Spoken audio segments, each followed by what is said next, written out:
factors of care.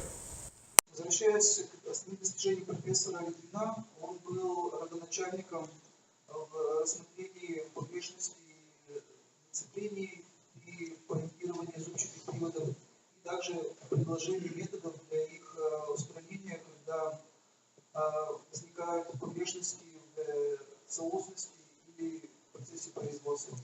Nowadays, it is considered one of the main key factors when designing low noise and vibration gear types. И сегодня это рассматривается как один из основных ключевых факторов при проектировании зубчатых приводов с низким содержанием шума и вибрации. Not only has he contributed to the development of the theory of gearing, but also has proposed pioneering ideas in the field of the theory of mechanisms.